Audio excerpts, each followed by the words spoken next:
السلام علیکم ورحمۃ اللہ وبرکاتہ۔ امید ہے کہ آپ تمام حضرات خیریت سے ہوں گے۔ اللہ تعالی ہم سب کو ایسے ہی خوش رکھے۔ آپ تمام حضرات کی خدمت میں ایک اور ویڈیو لے کر حاضر ہوا ہوں جو آپ نے تھمبنیل میں پڑھ ہی لیا ہوگا۔ اب اس ویڈیو کو شروع کرتے ہیں۔ اعوذ باللہ من الشیطان الرجیم، بسم اللہ الرحمن الرحیم۔ یا ایہا الذین آمنوا لا تلہکم اموالکم ولا اولادکم لا تلہکم اموالکم ولا اولادکم عن ذکر اللہ ومن یفعل ذلک فاولئک هم الخاسرون۔ بزرگوں اور بھائیوں، اللہ نے مومنین کو، اپنے بندوں کو دو بڑی نعمتیں دی، لیکن کوئی بھی نعمت ہو اگر اس کا مس یوز ہونے لگے تو پھر معاملہ خراب ہو جاتا ہے۔ کریم ہے، گھی ہے، اللہ کی بڑی نعمت ہے، لیکن اگر اس کا مس یوز ہونے لگے، لوٹا بھر کر ایک ساتھ پی لو تو لوٹا لے کر بھاگتے بھاگتے تھک جاؤ گے۔ ہر نعمت کا حال یہ ہے۔ جوانی ایک بڑی نعمت ہے، لیکن چلتا ہے تو ہر دیوار سے ٹکرے مارتا ہے، تو اپنا سر پھوڑے گا اور کیا ہوگا۔ بس اللہ تعالی نے اپنے بندوں کو دو بڑی نعمتیں دی، مال اور اولاد، مگر یہ نعمتیں اس وقت تک نعمتیں ہیں جب تک کہ اس کا صحیح استعمال ہو، اور اگر اس کا غلط استعمال ہونے لگے تو پھر وہ نعمت نہیں رہتی ہے، نقمت بن جاتی ہے، عذاب بن جاتی ہے۔ اللہ پاک جل شانہ عم نوالہ نے قرآن کریم میں ارشاد فرمایا ہے کہ یہ مال تمہارے لیے سہارا ہے، اسی مال کے بہانے ذریعے تمہاری زندگی ٹھہری ہوئی ہے، ٹکی ہوئی ہے۔ یہ پورا مسجد کا حال ہے، اس میں بیچ میں یہ ستون ہے، یہ سہارا ہے، اگر یہ ستون ہٹ جائے تو چھت دھڑام سے نیچے آ گرے گی۔ تو مال سہارا ہے، اس کے ذریعے سے انسان کی زندگی ٹکی ہوئی ہے۔ سورہ نساء کے پہلے رکوع میں ہے، وَلَا تُؤْتُوا السُّفَهَاءَ أَمْوَالَكُمُ الَّتِي جَعَلَ اللَّهُ لَكُمْ قِيَامًا۔ کسی کی پرورش میں یتیم بچے ہیں اور وہ بالغ ہو گئے لیکن ابھی سمجھدار نہیں ہوئے، تو ان یتیموں کا جو مال تمہارے پاس ہے وہ ابھی مت دو ان کو، ابھی دو گے وہ اناپ شراب اڑا دیں گے، درحال ہے کہ اللہ نے مال کو تمہارے لیے سہارا بنایا ہے، اور جب ان کو اناپ شناپ اڑا دیں گے تو سہارا ختم ہو جائے گا، اس لیے ابھی مال مت دو، جب سمجھدار ہو جائیں تب ان کا مال ان کے ہاتھ میں دیجیے۔ اس آیت کریمہ میں اللہ نے مال کو قیام للناس کہا ہے، لوگوں کے لیے یہ مال سہارا ہے، اسی کے ذریعے سے زندگی ٹکی ہوئی ہے۔ ایک حدیث شریف میں نبی پاک صلی اللہ تعالی علیہ وسلم نے ارشاد فرمایا ہے کہ کاد الفقر ان یکون کفرا، غریبی اور کفر کے ڈانڈے ملے ہوئے ہیں۔ ڈانڈا گجراتی میں تو یہ لفظ مستعمل نہیں، اور اردو والے بھی اب نہیں جانتے ہیں اس لفظ کو۔ ہر گاؤں کے چاروں طرف اس کی زمین ہے، یہ جہاں تک اس کی زمین ہے یہ اس گاؤں کا ڈانڈا ہے، پھر دوسرے گاؤں کی زمین لگے گی اس سے، وہ اس کا ڈانڈا ہے، تو ڈانڈا ملا ہوا ہونا، تو غریبی اور کفر، اللہ کے دین کا انکار، اس کے ڈانڈے ملے ہوئے ہیں۔ کب غریبی کفر بن جائے کچھ پتہ نہیں۔ دنیا میں یہاں کا تو مجھے نہیں معلوم، ہمارے یہاں انڈیا میں چلے آؤ، راجستھان میں، آسام میں مسلمانوں میں اتنی غریبی ہے کہ یہ عیسائی مشینری کے لوگ وہاں پہنچتے ہیں، ایک مشین ایک سائیکل دے دیتے ہیں اور وہ فارم میں اپنا نام عیسائی لکھوا دیتے ہیں۔ اتنا قریبی تعلق ہے غریبی کا کفر کے ساتھ۔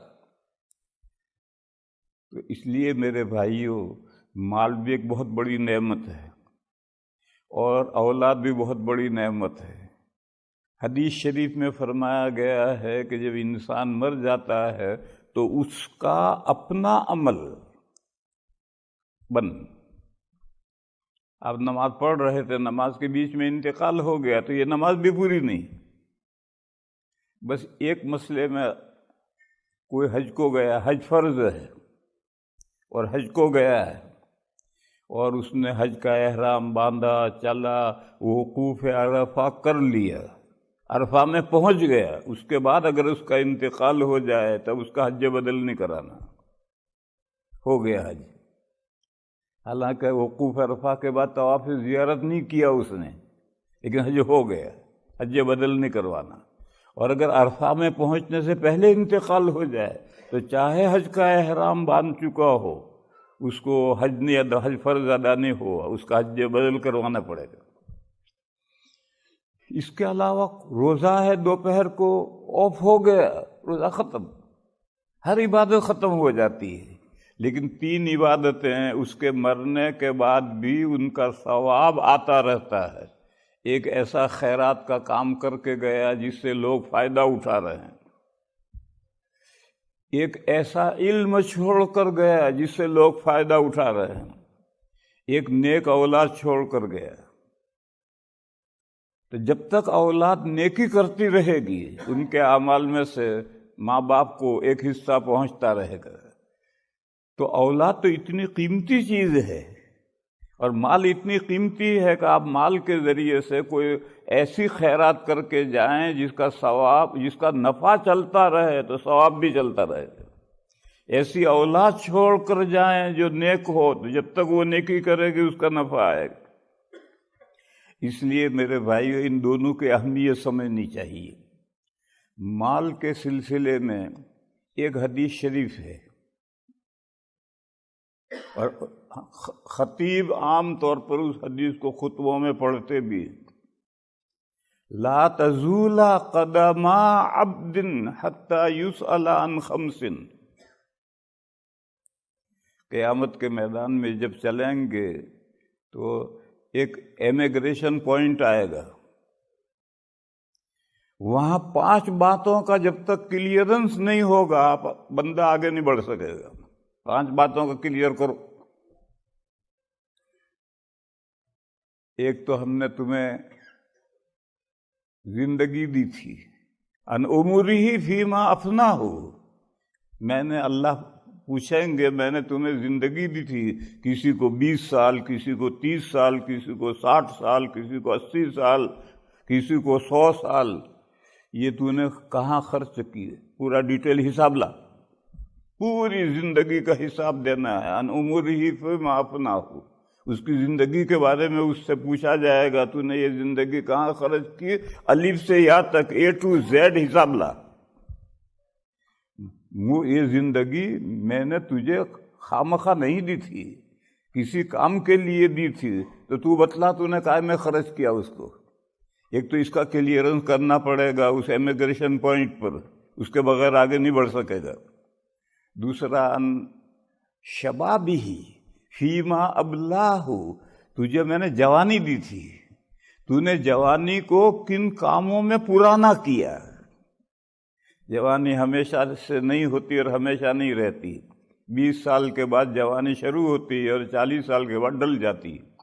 یہ بیچ میں جو 20 سال تجھے جوانی کے ہم نے دیے تھے، یہ بھرپور قوت کا زمانہ ہے، پوری طاقت کا زمانہ ہے۔ تو نے یہ جوانی کس چیز میں پرانی کی، جوانی میں کیا کام کرتا رہا؟ جوانی سے پہلے جو 15 سال کا زمانہ، بالغ ہونے سے پہلے کا زمانہ ہے، اس میں تو احکام ہے ہی نہیں۔ پھر جب بوڑھاپا آ جائے، انتہائی بوڑھاپا آ جائے، تو احکام میں ہلکے ہو جاتے ہیں۔ بلکہ جوانی میں جو کام کرتا رہا ہے، اگر بوڑھاپے میں نہ کر سکے، بوڑھاپے کی کمزوری کی وجہ سے، تو بھی فرشتوں کو اللہ تعالیٰ حکم دیتے ہیں کہ اس کے نامہ اعمال میں وہ تہجد لکھتے رہو جو جوانی میں طاقت کے زمانے میں پڑھتا رہتا۔ لیکن جوانی کے بارے میں مسئلہ بڑا ٹیڑھا ہے، وہ طاقت کا زمانہ ہے۔ اس طاقت کے زمانے کو تو نے کائے میں خرچ کرے، اور طاقت کا زمانہ بھی ہے، اور پھر لاابالی پن کا زمانہ بھی ہے، بھٹکتا اور بہکتا اسی زمانے میں ہے۔ اس لیے چیک پوسٹ پر دوسرا مسئلہ یہ کلیئر کرو، ان شبابہ فیما ابلاہ، ہم نے تجھے جوانی دی تھی، تو نے جوانی کس چیز میں پرانی کی؟ تیسرا اور چوتھا دو سوال مال کے بارے میں ہیں۔ وَأَنْ مَالِهِ مِنْ أَيْنَ اكْتَسَبَهُ وَفِيمَا أَنْفَقَهُ، تجھے ہم نے جو مال دیا تھا وہ تو نے کہاں سے کمایا؟ آدمی کو یہ اختیار، مومن کو یہ اختیار نہیں ہے کہ اناپ شناپ جہاں سے چاہے کماتا پھرے۔ نہیں، کمانے کی جائز اور ناجائز راہیں اللہ نے تجویز فرما دی ہیں۔ جائز راہوں سے مال کماؤ، ناجائز راستوں سے بچو۔ تو اللہ پوچھیں گے تو نے کن ذرائع سے مال کمایا؟ من این اکتسبہ، جائز ذرائع سے مال کمایا، ناجائز ذرائع سے مال کمایا، اس کا حساب دینا ہے۔ پھر مال ہمارے پاس آ گیا تو ہم مالک نہیں بنے، ہم مینیجر ہیں۔ جیسے شوہر کا مال بیوی کے پاس میں ہوتا ہے، اب تو بینکوں میں جاتے ہیں، لیکن ہماری یہاں ایشیا میں بینکیں نہیں ہیں، یعنی ہر آدمی بینک کا محتاج نہیں ہے۔ شوہر کا مال بیوی کے پاس رہتا ہے، وہ مینیجر ہے، وہ خزانچی ہے۔ یا باس کا مال پیڑھی کے مینیجر کے پاس رہتا ہے، وہ مینیجر مالک نہیں ہے، بیوی مالک نہیں ہے، مگر اس کے قبضے میں، اس کے ہاتھ میں ہے۔ اسی طرح سے ہمارے پاس جو مال آیا، ہم نے اس کو جائز ذرائع سے کمایا، یہ ہمارے پاس اللہ کا مال ہے اور ہمارے پاس ہے۔ ایک جگہ پر اللہ پاک نے فرمایا ہے کہ وَأَنفِقُوا مِمَّا جَعَلَكُم مُسْتَخْلِفِينَ فِيهِ، میرا وہ مال جس میں نے تم کو اپنا نائب بنایا ہے، اس میں سے کچھ خرچ کرو۔ بیوی کے پاس مال ہے، شوہر نے کہا 10 روپے دے دے اس کو، تو دے گی، اور اگر وہ نہ دے تو پھر وہ خزانچی کیا ہوئی؟ تو مالک ہو گئی۔ مینیجر کو باس نے لکھا کہ 10 روپے اس کو دے دے، وہ دے گا، نہ دے تو وہ مینیجر کہاں ہوا، وہ تو اونر ہو گیا۔ تو اللہ فرماتے ہیں کہ جو مال ہم نے تمہارے پاس نیابتاً رکھا ہے، اس میں سے کچھ خرچ کرو۔ معلوم ہوا مال ہمارے پاس آنے کے بعد بھی ہم اس کے مالک نہیں ہیں، مالک وہی ہے جس نے دیا ہے۔ پر جب اسی کا ہے تو اب وہ جہاں کہے وہیں خرچ کرنا ہے۔ آپ اس مال کو اناپ شناپ نہیں اڑا سکتے، آپ انگیٹھی میں ڈال کر نوٹیں جلا دیں، آپ کوئی حق نہیں ہے۔ حدیث شریف میں ہے اللہ نے مال ضائع کرنے سے منع کیا ہے۔ تو مال کے بارے میں 2 سوال ہوں گے، من این اکتسبہ وفیما انفقہ، کہاں سے اس نے مال حاصل کیا اور کہاں اس نے مال کو خرچ کیا۔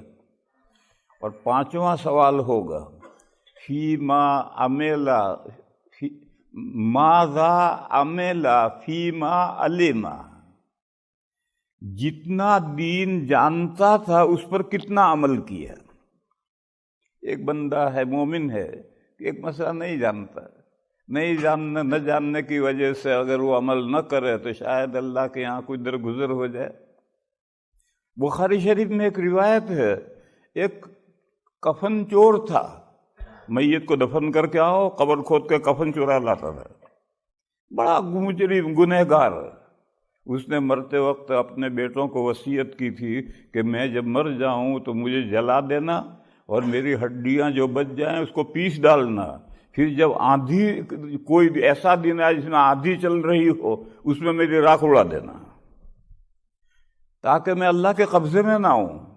اگر میں اللہ کے قبضے میں آ گیا تو اللہ میرا مار مار کے بھرتا بنا دیں گے، اتنے میں نے گناہ کر رکھے ہیں، لہذا میری راکھ اڑا دینا۔ مر گیا۔ وہ رسا نے ایسا ہی کیا۔ مرنے کے بعد اللہ نے زمین کو حکم دیا اس کی ساری راکھ اکٹھا کرو، اکٹھا ہو گئی، زندہ ہو گیا، اللہ بارگاہ کے خداوندی میں کھڑا ہو گیا۔ اللہ نے پوچھا، اے میرے بندے، تو نے یہ حرکت کیوں کی؟ تو نے جو وصیت کی تھی، تو نے یہ حرکت کیوں کی؟ اس نے کہا پروردگار آپ کے ڈر سے۔ تو اللہ نے فرمایا جا بخش دیا۔ یہ بخاری شریف میں حدیث ہے، کوئی ادھر ادھر قصے کہانیاں نہیں ہیں۔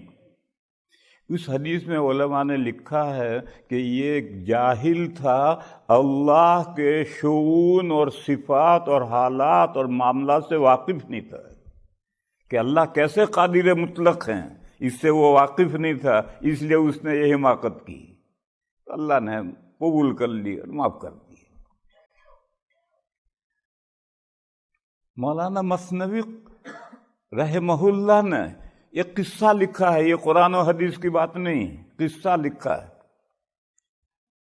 اور یہ جو قصے ہوتے ہیں ان کے لیے کوئی ضروری نہیں کہ سب صحیح ہوں، البتہ جو مضمون سمجھانا ہے وہ سمجھو۔ موسیٰ علیہ السلام طور پر جا رہے تھے، ایک چرواہا جنگل میں بکریاں چرا رہا تھا اور وہ درخت کے نیچے اللہ سے مناجات کر رہا ہے کہ اے میرے پروردگار تو کہاں ہے؟ تو مجھے ملے تو تجھے میں اپنی بکریوں کا دودھ پلاؤں، اور تیرے گریبان میں بٹن نہیں ہوں گے تو میں ببول کے کانٹے کے بٹن لگاؤں، یہ کروں وہ کروں۔ موسیٰ علیہ السلام وہاں سے گزرے، موسیٰ علیہ السلام نے ڈانٹا کہ کمبخت کیا بکواس کر رہا ہے، کہ اللہ میں دودھ پیتے؟ دیکھا موسیٰ علیہ السلام ہے، اس نے کہا توبہ توبہ توبہ۔ خیر جب موسیٰ علیہ السلام طور پر پہنچے تو پہلا خطاب یہ آیا کہ موسیٰ، میرا ایک بندہ مجھ سے راز و نیاز کی باتیں کر رہا تھا، آپ نے کیوں اس کو روک دیے؟ یہ قصے ہیں، یہ کوئی حدیث قرآن کی بات نہیں کہ میرا ایک بندہ مجھ سے راز و نیاز کی باتیں کر رہا تھا، آپ نے اس کو کیوں روک دیا؟ اب دیکھو یہ بندہ جو کچھ کہہ رہا ہے وہ تو جہالت کی باتیں ہیں، لیکن جاہلوں کی کچھ باتوں سے اللہ درگزر کرتے ہیں، لیکن دو بندوں سے درگزر نہیں۔ ایک بندہ جان سکتا ہے اور نہ جانے۔ بازا کہتا ہے کہ ہم تو دین کو جانتے ہی نہیں تاکہ عمل نہ کرنا پڑے، اس کو معاف نہیں کیا۔ ایک جان نہیں سکتا، اللہ نے اتنی عقل نہیں دی اس کو، یا جس جہاں رہتا ہے وہاں دین بتلانے والا کوئی نہیں ہے تو عذر ہوگا، لیکن جو دین جان سکتا ہے اور نہیں جانے گا وہ بخشا نہیں جائے گا، وہ معاف نہیں کیا جائے۔ تو جان سکتا تھا، تو نے کیوں نہیں جانا؟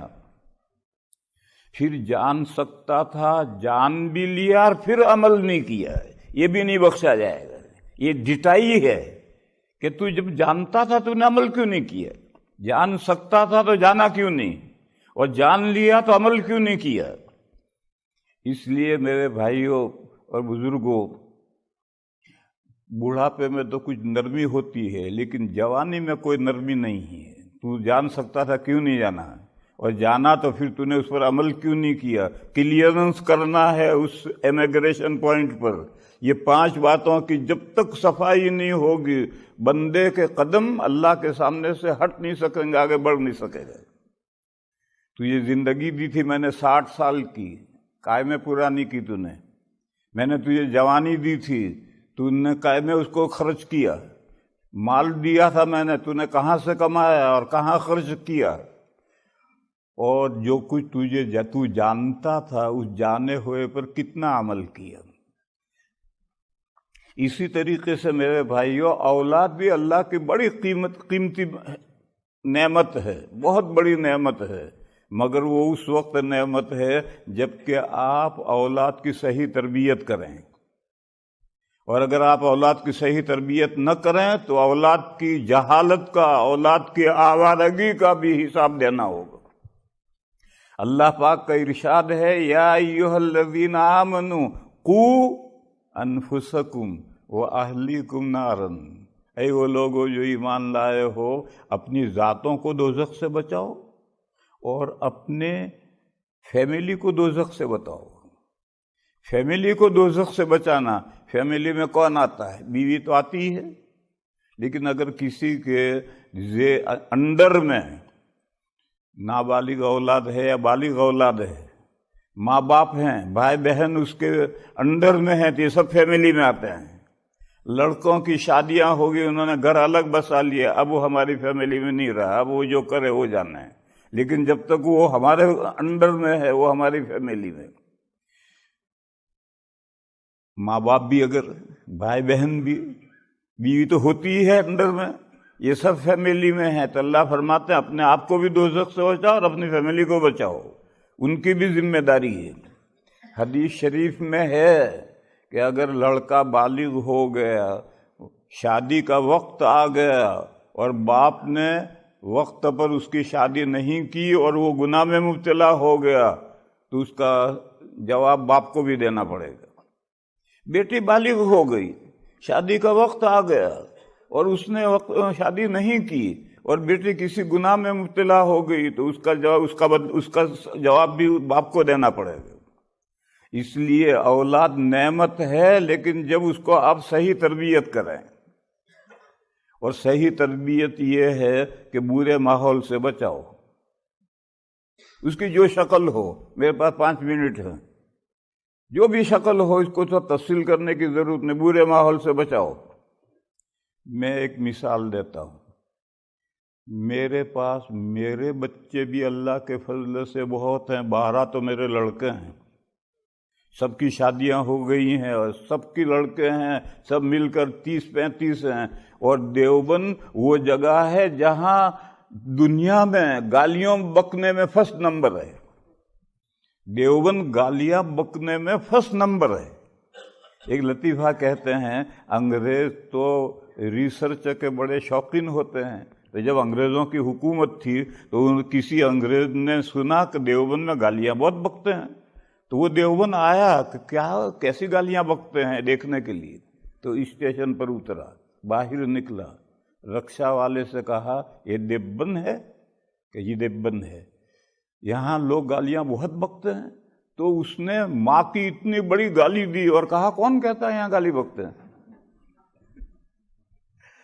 تو وہیں سے واپس ہو گئے کہ بھائی جب پہلی بار اتنی بڑی گالی دے رہا ہے تو کیسے ہوں گے۔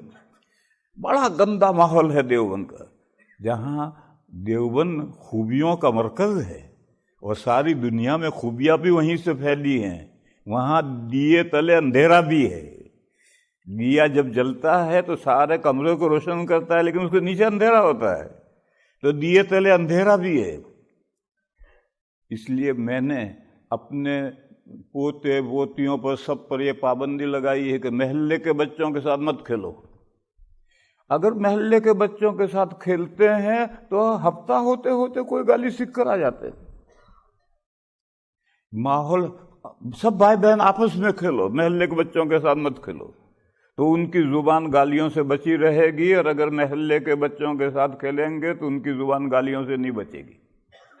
یہ میں نے ایک مثال دی ہے برے ماحول سے اولاد کو بچانے کی، یہ تو نیگیٹو ہے، اور پازیٹو یہ ہے کہ دین سکھلاؤ، دین کی تعلیم دو۔ ماں باپ نے اپنی اولاد کو جو بہترین گفٹ دی ہے وہ اچھی تربیت ہے، اس اچھی تربیت پر خرچ کرو۔ جو ہماری اولاد ہے وہ قسمت کی تختی کوری لے کر نہیں آئی، کچھ لکھوا کر لائی ہے، اس کو اپنی قسمت کا لکھا مل جائے گا، لیکن پھر تربیت نہیں ملے گی، تربیت تو باپ کو کرنی پڑے گی۔ لہذا ان کی تربیت پر خرچ کرو اور ان کو دین سکھلاؤ، تو دین سکھلاؤ، برے ماحول سے بچاؤ۔ لوگ جگہ جگہ پر مجھ سے پوچھتے ہیں اولاد کی تربیت پر تقریر کیجیے، تو میں ان سے کہتا ہوں کیا تقریر کروں؟ دریا میں اترے اور اب کہتے ہیں پاجامہ بھیگنے نہ بھیگے اس کی تقریر کیجیے۔ دریا میں اتر گئے اور کہیں اب ہمیں سمجھائیے ہم پاجامے کو بھیگنے سے کیسے بچائیں؟ تو بڑا مشکل مسئلہ ہے، میں کیسے بتا دوں گا انہیں۔ لیکن مختصر ترین بات جو ہے وہ یہ ہے، دو کام کرو۔ ایک، برے ماحول سے بچاؤ، جو بھی بچا سکتے ہو، آگے خود سمجھ لو برے ماحول سے اولاد کو کیسے بچانا ہے، اور دوسرے ان کو دین سکھلاؤ، اچھی تربیت کرو۔ یہ دو کام کرو گے تو پھر یہ مال بھی نعمت ہے، اولاد بھی نعمت ہے، ورنہ مال اور اولاد دو دھاری تلوار ہے۔ ایک تلوار ہے، اس کے ادھر بھی دھار ہے ادھر بھی ہے، اگر آپ اس کو احتیاط سے کھینچ کر ماریں تو دشمن کا سر پھوڑے گی، اور اگر آپ بے احتیاطی سے وہ تلوار چلائیں تو پہلے تو اپنا سر پھوڑ لو گے، دشمن کا تو پھوٹے گا نہیں، اپنا ہی پھوڑ لو گے۔ اس لیے اللہ پاک ارشاد فرماتے ہیں، اے وہ لوگوں جو ایمان لائے ہو، وہ بندے ہم ہی ہیں، تمہاری دولت اور تمہاری اولاد آزمائش ہے۔ مال بھی آزمانے کے لیے دیا اللہ نے، جس کو دیا ہے مال وہ بھی آزمانے کے لیے، نہیں دیا غریب ہے تو وہ بھی آزمائش ہے۔ کبھی امتحان یوں ہوتا ہے، کبھی امتحان یوں ہوتا ہے، اللہ جس کا جس طرح چاہے امتحان لے رہے ہیں۔ اور تمہاری یہ جو اولاد ہے یہ بھی تمہاری آزمائش کے لیے ہے۔ یہ دونوں نعمتیں تمہیں اللہ کی یاد سے غافل نہ کریں، اللہ کے دین سے غافل نہ کریں، فرائض اور واجبات سے غافل نہ کریں۔ اگر خدا نہ خواستہ تمہارے مال نے اور تمہاری اولاد نے تم کو اللہ کی یاد سے، اللہ کے ذکر سے، اللہ کے دین سے، فرائض و واجبات کی ادائیگی سے غافل کر دیا تو تم گھاٹے میں رہے۔ گھاٹے میں دنیا میں تو نہیں رہا، دنیا میں تو بہت بڑا بیلنس ہے بینک میں، اولاد کی ایک کھیپ ہے، دنیا میں تو گھاٹے میں نہیں رہا۔ گھاٹے میں کب رہے گا؟ وہی میدان قیامت میں جب امیگریشن پوسٹ پر سے گزرے گا، اس وقت گھاٹے میں رہے گا، وہ کلیئرنس نہیں کر سکے گا۔ ایسے ہی مزید ویڈیو دیکھنے کے لیے آپ ہمارے چینل نورانی باتیں کو لائک کریں، سبسکرائب کریں، تاکہ ویڈیو اپلوڈ ہوتے ہی سب سے پہلے نوٹیفیکیشن آپ کو مل جاوے، اور اس ویڈیو کو شیئر کرنا بالکل نہ بھولیں۔